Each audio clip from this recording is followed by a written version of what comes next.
अस्सलामुअलैकुम, welcome back to another video. तो क्या हाल चाल है मेरे सब बहन भाइयों का। उम्मीद करता हूँ आप सब ठीक होंगे और खैर खैरियत से होंगे। आज की इस वीडियो के अंदर हम जानेंगे कि ईफो साशे के क्या बेनिफिट्स हैं, इसकी क्या यूजेज और क्या इसके साइड इफ़ेक्ट्स हैं। इस 2 मिनट की वीडियो के अंदर मैं आपको इसके फ़ायदे, इसका तरीका इस्तेमाल मुकम्मल डिटेल बता दूँगा। तो वीडियो स्टार्ट करने से पहले आपसे एक छोटी सी रिक्वेस्ट है कि चैनल को सब्सक्राइब कर दें ताकि मेरी हर नए आने वाली वीडियो आप तक ईज़िली पहुँच सके।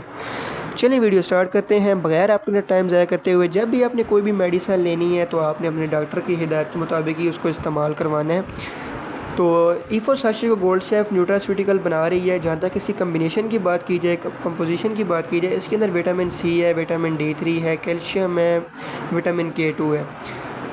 जिन मरीज़ों में कैल्शियम की कमी होती है, विटामिन D3 की, विटामिन सी की कमी है, डॉक्टर रिकमेंड करते हैं ईफो साशे। ये बेसिकली साशे विटामिन सी की कमी के लिए, विटामिन D3 की कमी के लिए और कैल्शियम की कमी के लिए।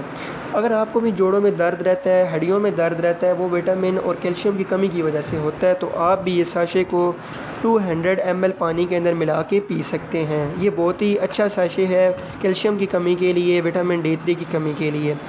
और इसकी एक और ब्यूटी ये है कि शुगर फ्री है। जिन लोगों को शुगर है वो भी इसको पी सकते हैं, उनके लिए कोई मसला नहीं है। शुगर फ्री साशे है ये और इकनॉमिकल है। 45 रुपीज़ का आपको करीबी मेडिकल स्टोर से इजीली मिल जाएगा। जहाँ तक इसके तरीके इस्तेमाल की बात की जाए, 1 से 2 साशे आपने डेली पी लेने हैं 200 ml पानी के अंदर डाल के। तो उम्मीद करता हूँ आपको मुकम्मल डिटेल पता चल गई होगी कि ये साशे किसके लिए बना है और क्या इसका तरीका इस्तेमाल है। तो इसी तरह की मज़ीद इन्फॉर्मेटिव वीडियो देखने के लिए मेरा चैनल विज़िट करें। अगर अभी तक कोई भी बात समझ नहीं आई तो आप कमेंट भी कर सकते हैं। इंशाल्लाह मिलते हैं अगली वीडियो के अंदर। इतनी देर के लिए अपना ख्याल रखिएगा, दुआओं में याद रखिएगा। अल्लाह हाफ़िज़। Thanks for watching.